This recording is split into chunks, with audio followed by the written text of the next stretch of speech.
Hello, and welcome to the Lyman Lipke Guitarcast, Season 3.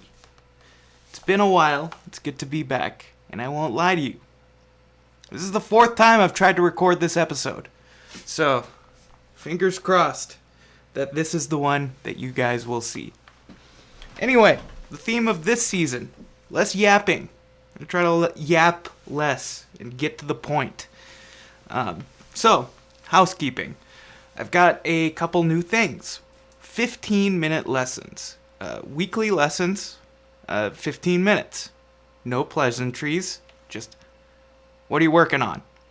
And then I assign you small, bite-sized exercises that are meant to be completed within a week. And we've got a shared Google Doc where you can write your questions, and I'll write the assignments, and we can track your progress. Very reasonably priced, $80 a month. I like to yap a lot. I like to wax philosophical, so I'm trying to eliminate that from my life as much as I can. So this might help. If you're interested, send me an email, lyman@lymanlipke.com, or DM me on Instagram. That's a good way to get a hold of me. Also, my Patreon was barren in 2024, so sorry about that. It is lit now. I'm posting a video there basically every day, going into in-depth on some of these concepts that I'm thinking about. Some intermediate, advanced, probably some quite advanced topics, but if you've got questions, you're a beginner, I will make videos on beginner topics as well. And check out Jazz Legend Lessons. You can use promo code Lyman for 30% off at checkout. And I recommend you buy the Joe Pass solo jazz guitar tape. It's a digital download, and I spent a lot of my teenage years fracking that tape for as much information that I could get out of it. Basically, Joe Pass talks about how to turn these chords into something like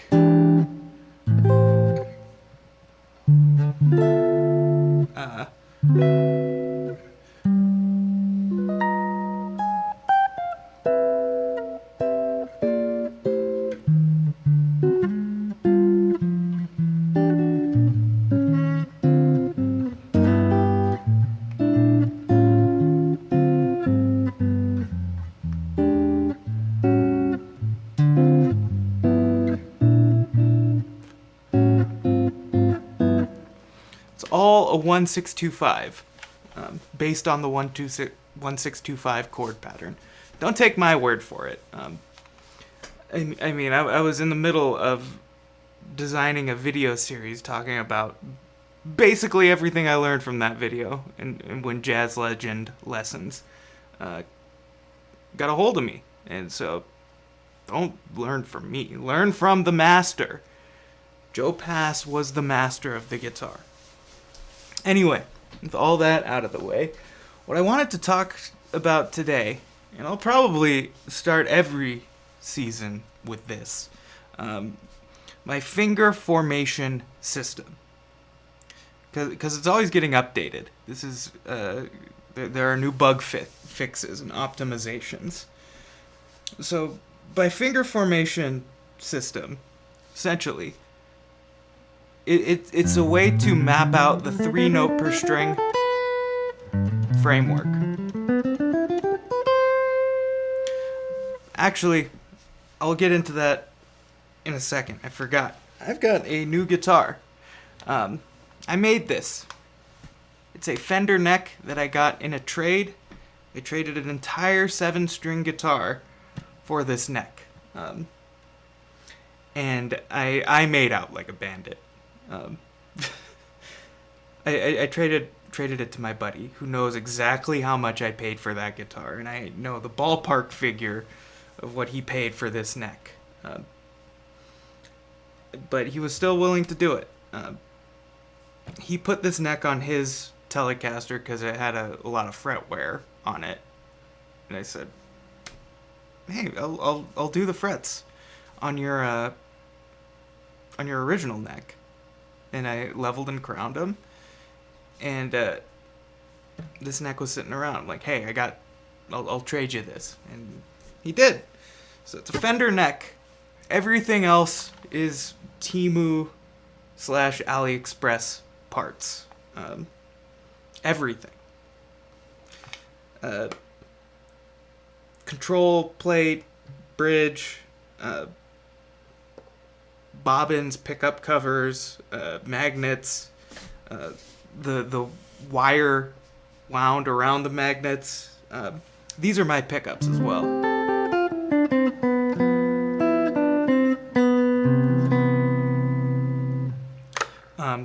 It does the jazz thing. Real nice. This does the telly thing.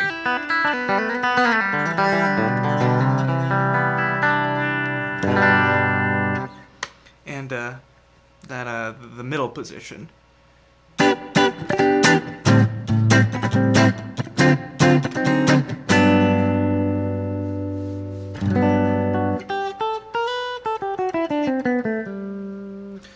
I am quite happy with it. Also, I did the finish work myself. As you can see, it's not super clean. But I've named this guitar because I don't usually name my guitars, but I name my creations. This is Dende, or Lil Green. Comment or let me know if you catch the reference. But the color scheme was inspired by Karma Chameleon, and mainly because the green spray paint arrived first and the gold hardware arrived first, and I thought all I need is a red pickguard, and then it's red, gold, and green. Red, gold, and green. So yeah.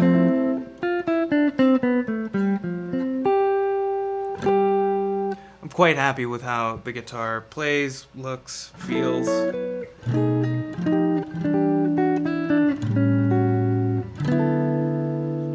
And I'll be using it a lot more. It definitely has my fingerprints all over it. Literally. There's probably some fingerprints in the clear coat. Anyway. Said I wasn't gonna yap, and here we are at 8 minutes in. Formation, my finger formation system. 3-note per string scales. And argument could be made that these aren't scales. This is a C scale. C to C. This is F to B.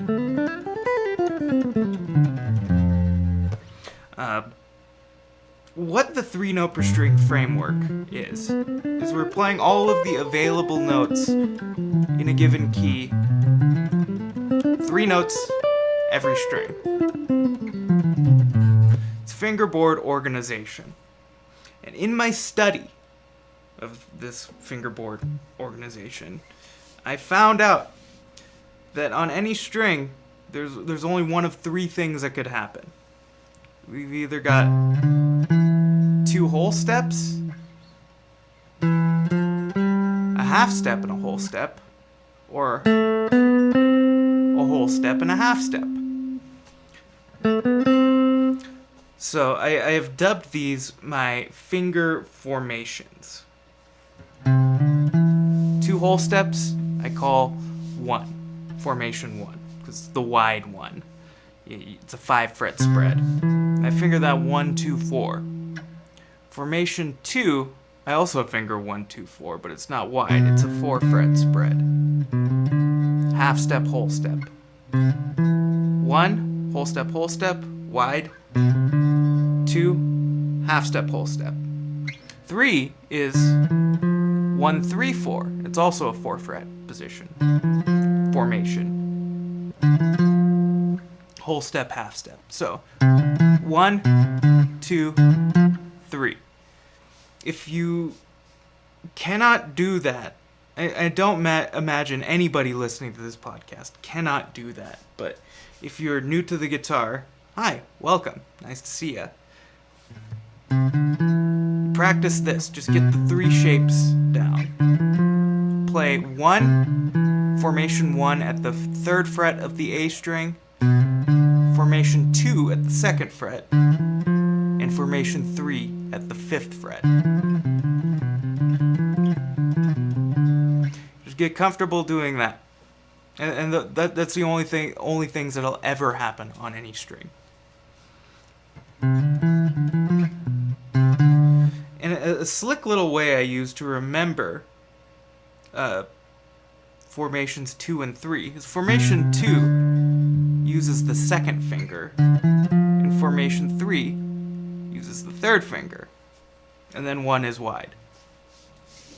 So I had this system where you put them all together in a formula. Formation 1 starting on F, moving to formation 2, but we move up a fret, so I call that plus 1 plus 2, and then 2 again, and then 3. Then we got another plus 3, 1. And my initial thinking was it's easier to remember 6 moves rather than 18 moves, 17 moves. 1, 2, 3. Is it this 2 moves? 6 things versus more than 6. But I'm always looking to simplify. So I have simplified further. These are what I call formational pairs. And I build them off of scale degree. So, if we're in the key of C, starting with our first finger on C, formation 1 and into formation 1 is pair 1. That's pair 1. And that happens wherever C happens.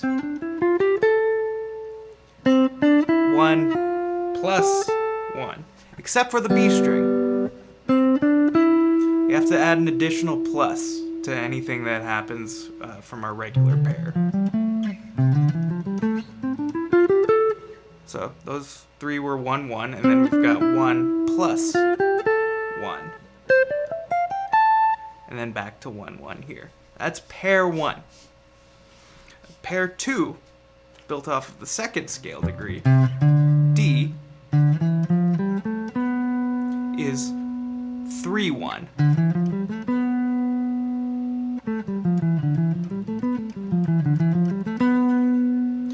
Some people might call these modes.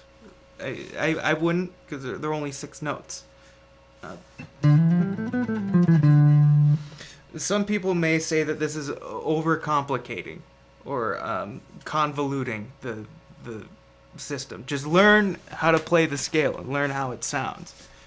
Okay, yeah, if you can do that, do that. That's always the goal. I was always assigning these 7 positions out to my students, and I found that they a lot of them got overwhelmed. Like, oh, there's so many things to remember. So what we're doing is we're remembering moves, simple moves, and there's a sequence to these moves. I mean, if I can give you 7 lines with the 7 positions, 1 piece of paper, you can come back in a month and learn and have all those down. I would be so happy. But that doesn't happen all the time, unfortunately. So I am trying to essentially get the kids to eat their vegetables. Practice your scales, your musical vegetables. So 1, 1 is pair 1. 3, 1, pair 2. 2, 3, pair 3. 1 plus 2, pair 4. 1, 1 is pair 5. But wait a second. I thought 1, 1 was pair 1. Pair 1 and 5 are the same. Boom, 2 for the price of 1. Pair 6. 3, 3. Pair 7.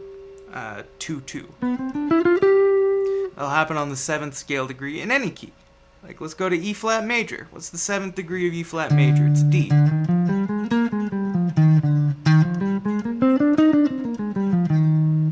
Boom. Right there. So, those are the 7 pairs, 6 really, for the strings tuned in fourths. We can go over I call them the B pairs. This is the 6th scale degree of C. 1, 7, 6. So this would be pair 6. It's pair 6B. 3 plus 3. As you remember, pair 6 was 3, 3. 3 plus 3. Pair 7, 2 plus 2. Because pair 7 here. 2, 2. 2 plus 2. Pair 1, 1 plus 1. Pair 2, 3 plus 1. Pair 3, 2 plus 3. Pair 4. This is where it's different. 1 plus 2. And then pair 5, same as pair 1. 1 plus 1. So those are the 7 formational pairs.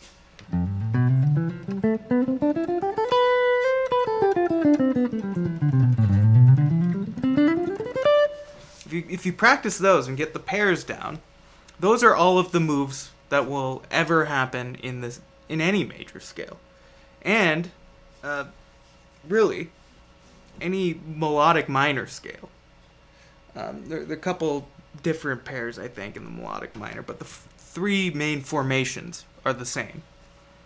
So, what to do with this information? Well, practice it. Be able to play all 7. If you can't play all 7 consistently, then you're not going to be able to play the 7 positions of all 6 strings consistently. So get the pairs down first. Start small. Tackle it, a little bit at a time. That's what I'm trying to get you all to do. The interesting part about these formational pairs is there is a sequence that it goes through. I call them overlapping. And I've got a little phone number that you can use to rememberize the sequence. And don't call this. I have no idea where it goes. But the number is 7362514. That's 7362514. Don't call now. If I take, the chords in C major, 7, 3, 5 of 6, 6, 2, 5, 1, 4, 7, 3, 6, 2, 5, 1, 4. It's a nice chord progression. It's almost Fly Me to the Moon.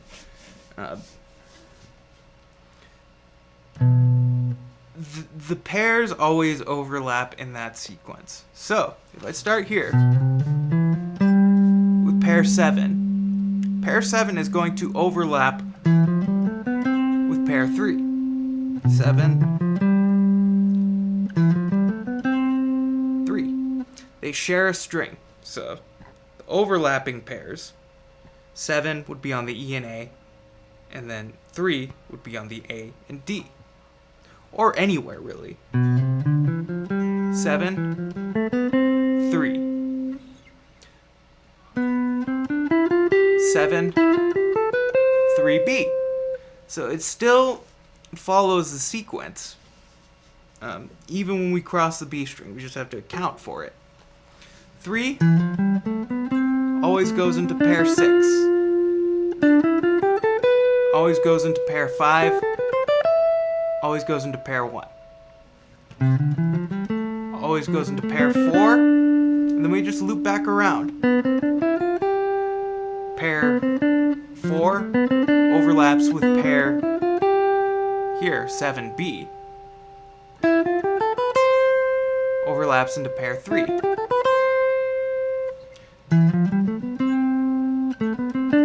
6, 2B, 5,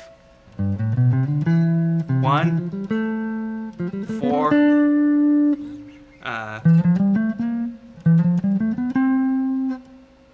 7, 3, 6B, 2. Works everywhere, any key. As long as you know your scale degrees. So, again, just tackling something really, really small. 6 notes. 6 pairs. You can practice, 1 pair a day. 10 minutes. And probably have it memorized. Do that 6 times, boom. Got all the pairs memorized in a week. Then you can start sequencing them together. Finding the 7th scale degree. Or, making it up wherever you want. 7th scale degree.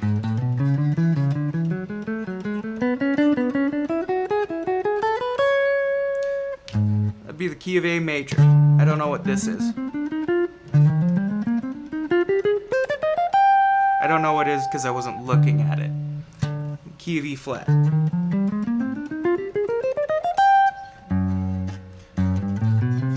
Pair 7, pair 3, pair 6, pair 2, pair 2B, pair 5. It's the key of G. So let's talk about a little bit of theory. Just a little bit. We don't have to get too deep. Because I am of the belief that music theory is actually incredibly simple. If we allow it to be simple.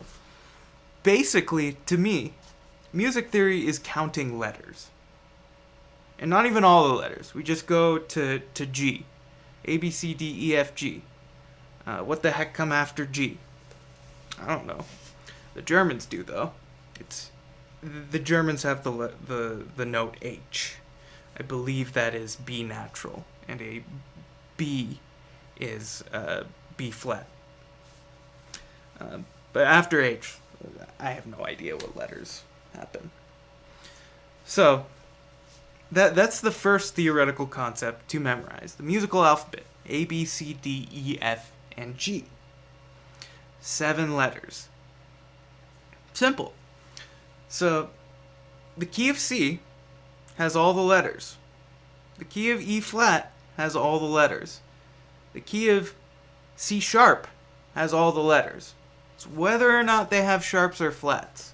That's the only differentiator in the spellings. They all have all 7 letters. Can't contain 2 of the same letter.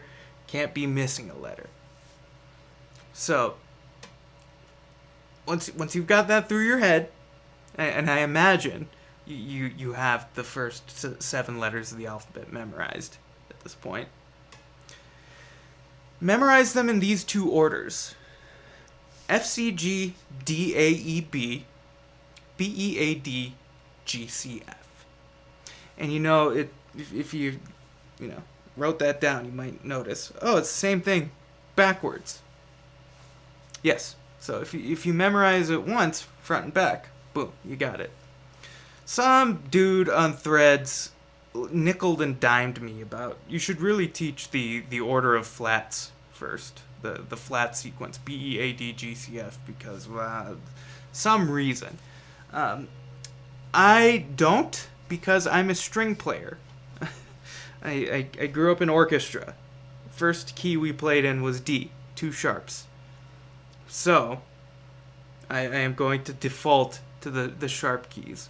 Also, sharp keys move clockwise on the circle of fifths. So, or as I say, moving forward in time. We'll get to that shortly. But it doesn't really matter. Like, he was nickel and diming me to, I don't know, seem smart or something. Basically, memorize it backwards and forwards. F, C, G, D, A, E, B, B, E, A, D, G, C, F. I'm actually going to agree with the guy. Like, you should memorize B, E, A, D, G, C, F. For the sole purpose that the first 4 letters make up a word. Bead. So if you can remember, like, little Mardi Gras beads, and then the 3 letters G, C, F. You've got the sequence down. Bead, G, C, F. Get that into your, like, brainstem. Like, never forget that. So, what does it mean? Well, those 2 sequences of letters are the order of sharps and order of flats, respectively. So F, C, G, D, A, E, B is the order we add sharps to get in our sharp keys. B, E, A, D, G, C, F is the order we add flats to get our flat keys. And I suppose I could have a, circle of fifths somewhere on the screen as a visual aid, but I don't. And it's definitely because I'm lazy, but I'm going to justify it. Try to build a circle of fifths in your mind. I'll guide you through it. So, the circle of fifths, really, it looks a lot like a clock. It's a clock face. 12 slots, 12 hours. And right at 12 o'clock, top of the clock, is the letter C. C stands for center of the universe. Also, it's the key with no sharps and no flats. So, when we move clockwise away from C, like 1 o'clock, we start to add sharps. So 1 o'clock has 1 sharp. 2 o'clock is the key with 2 sharps. 3 o'clock is the key with 3 sharps, all the way till we get to 7 o'clock, key with 7 sharps. Likewise, moving back in time, C is at 12 o'clock, 11 o'clock is the key with 1 flat. 10 o'clock is the key with 2 flats, till we get all the way back around to 5 o'clock, the key with 7 flats. And if you're keen, you may have noticed we're going forward to 7 o'clock and backwards to 5 o'clock. That seems too many hours. Yes. Right there at the bottom of the circle of fifths, the hours of 5 o'clock, 6 o'clock, and 7 o'clock. We have, and this is probably part of the reason why people think music theory is like rocket science. We have enharmonic equivalence, which is a fancy way of saying sounds the same, spelled different. So, at 5 o'clock, it's the key with 5 sharps. It's also the key with 7 flats. And to spoil it for you, 5 o'clock is B. B, C sharp, D sharp, E, F sharp, G sharp, A sharp, B. It's also the key of C flat. C flat, D flat, E flat, F flat, G flat, A flat, B flat, C flat. Probably not going to see the key of C flat all that much out in the wild, especially if you don't read music. Then there's no reason for you to ever think the key of C flat. So, that gives us 15 keys. 7 sharp keys, 7 flat keys, and a neutral key. right at the center of the universe. So, one way we can get started with the circle of fifths is essentially, you got that 7-letter sequence memorized? F, C, G, D, A, E, B? Good. We'll start at 11 o'clock and just fill in each hour with that sequence. F at 11 o'clock. C at 12 o'clock. G at 1 o'clock. D at 2 o'clock. A at 3 o'clock. E at 4 o'clock. B at 5 o'clock. Are you drawing along at home? If not, and you don't have this memorized, like, seriously, rewind this and do it. Like, make yourself a little clock face. From 11 to 5, draw F, C, G, D, A, E, B. And so, it gives us 1 flat key, our neutral key, and 5 sharp keys. So, we have to fill in the rest of the circle. We have 2 sharp keys left to input, for lack of a better word.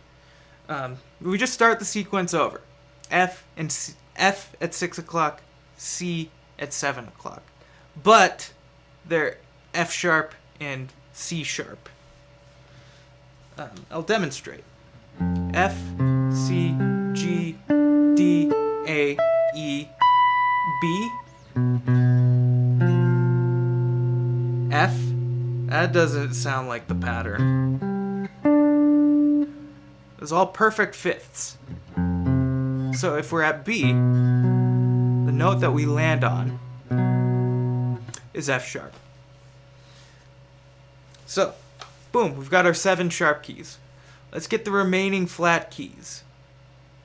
So, again, the sequence repeats from 5 o'clock, B, E, A, D, G, C, F at 11 o'clock, B flat at 10 o'clock.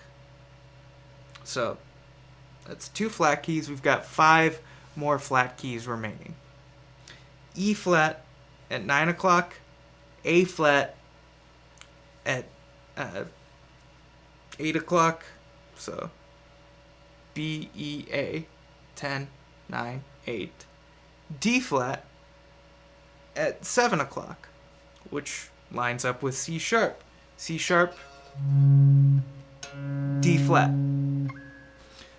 And then 6 o'clock, we've got G flat. And then at 5 o'clock, we've got C flat. So boom, all 15 major keys. Now, how do we spell those? Like I said, the order of sharps is sequential. So, let's go back to C. C has all the letters. Key at 1 o'clock has 1 sharp. It has the first letter in the order of sharps is sharped. So, the key of G contains an F sharp. G, A, B, C, D, E, F sharp, G. And they're additive. So the key of D also contains that F sharp. We're going to add the F, C, C sharp. So key of D is spelled D, E, F sharp, G, A, B, C sharp, D. Key of A has 3 sharps. F sharp, C sharp, G sharp. A, B, C sharp, D, E, F sharp, G sharp, A.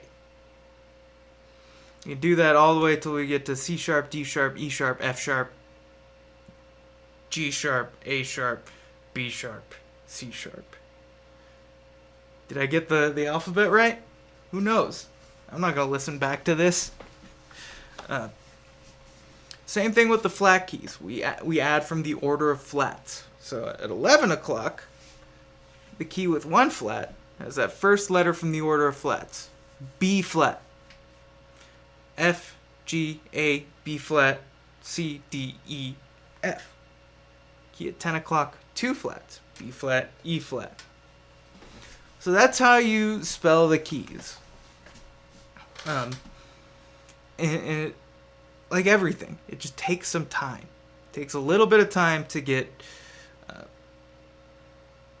these memorized. You gotta calculate. You gotta test yourself often. Okay, like I'm gonna grab key is this? That's A. I see my students do this all the time. It's G flat. I defaulted to G flat. So that has 6 flats. G flat, A flat, B flat, C flat, D flat, E flat, F, G.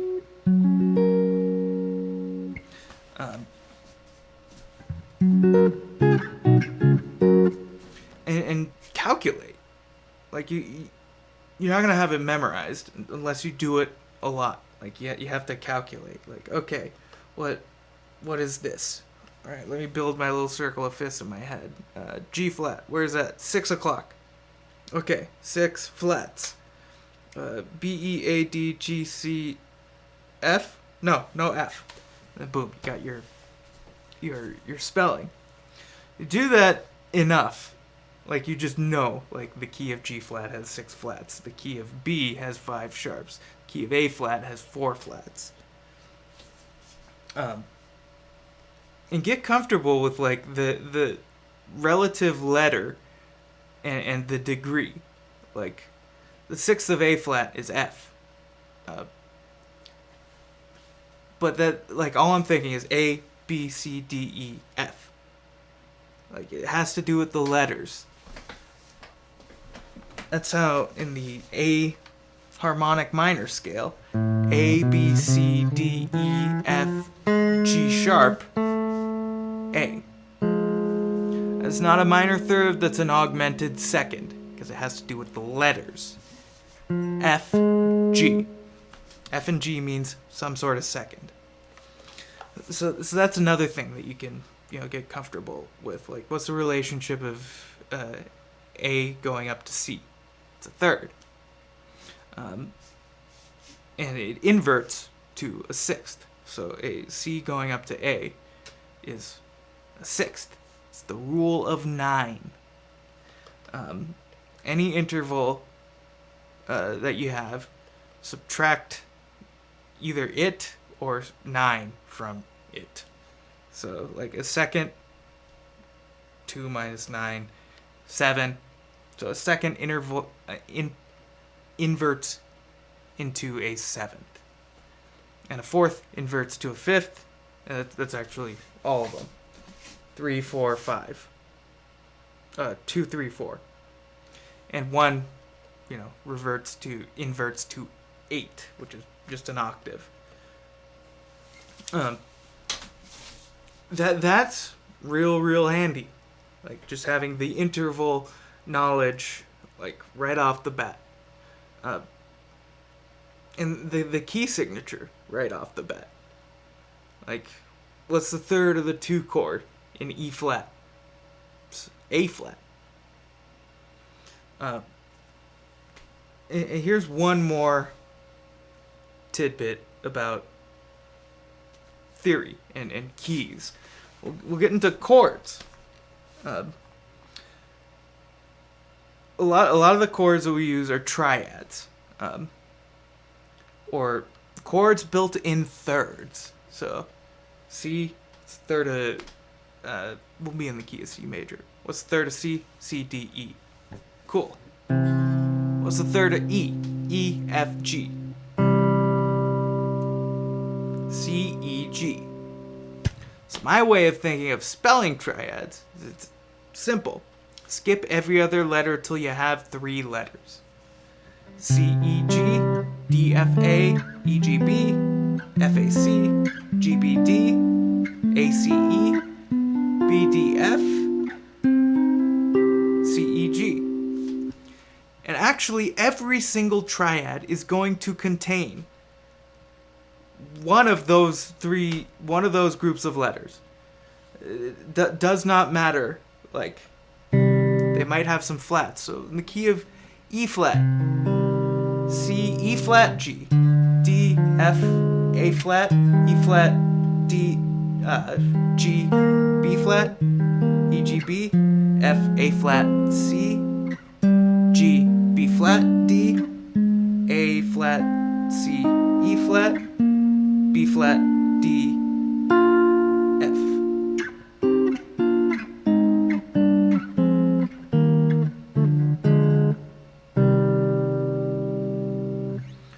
those are the chords in the major scale. And it's good to be able to categorize where the major and minor chords in each key live. So rememberize this. 1, 4, 5, major. 2, 3, 6, minor.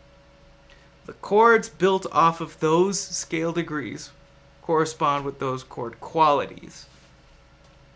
So, the key of C flat is 1, D flat, E flat, F flat is 4, G flat is 5.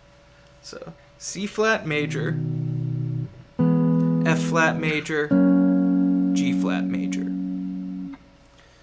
2, 3, 6 would be minor. Let's see. D flat is the second degree, E flat is the third degree, A flat is the sixth degree.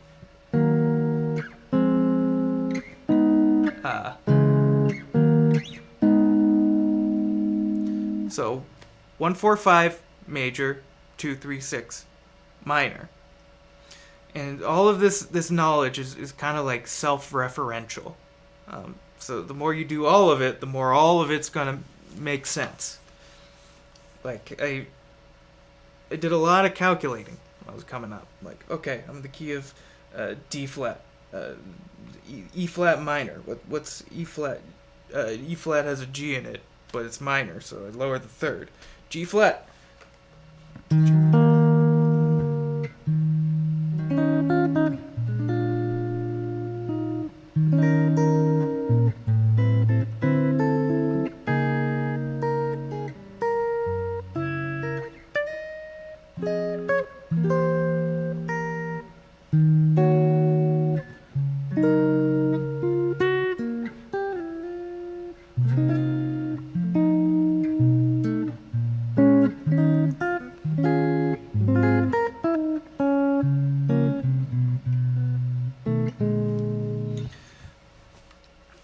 Thinking of you know body and soul. It's in the key of D flat.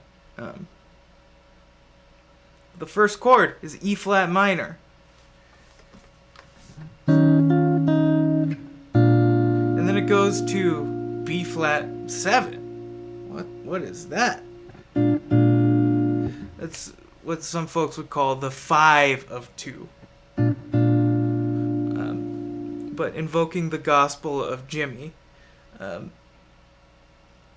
He said, screw that, that's a 6th chord that's dominant. But he said it more colorfully.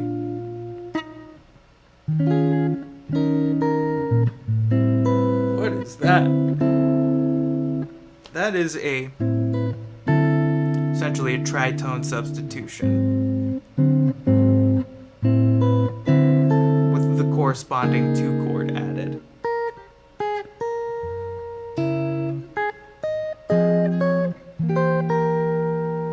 I remember thinking like body and soul and being confused, like E flat minor to B flat 7 to E flat minor. So okay, this is the key of E flat minor.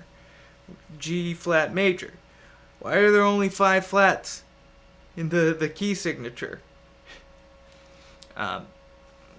So I was calculating, like, okay, if I'm soloing, there's that first chord, E flat minor. I know this is my major shape. Just make that go down.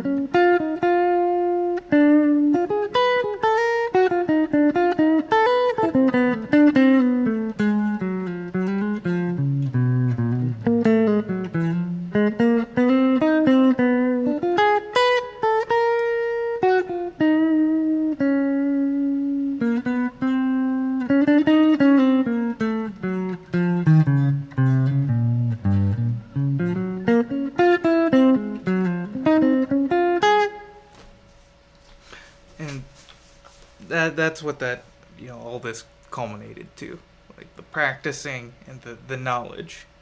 I can do that over the tune Body and Soul. But what do you want to do? That is the important thing. What do you want to do? If you don't know that, like, search for that first. And then the things you need to study and practice will become clearer. I know what I want to do. I want to sound like Charlie Parker on the guitar. So I studied lots of things to make me sound kind of like Charlie Parker. And I'll let you know when I start to make some progress. Anyway, this is the fourth time I've recorded this episode, so hopefully, fingers crossed, this is the one that makes it to air. I appreciate you hanging out. If you have any questions, please send me a DM on Instagram, send me an email, or leave a comment in one of the various platforms that you're listening to this on. Also, subscribe on YouTube if you're not, or follow on Spotify. 15-minute lessons happening, $80 a month. Incredible deal as far as I'm concerned. Check out my Patreon and use promo code Lyman at Jazz Legend Lessons for 30% off your order. There's some cool videos and PDF packages there. Anyway, that's all I got for you this week, I think. Got some guests coming up. Next week, I got a interview from the vault with marvelous guitar player by the name of Idan Shatrit.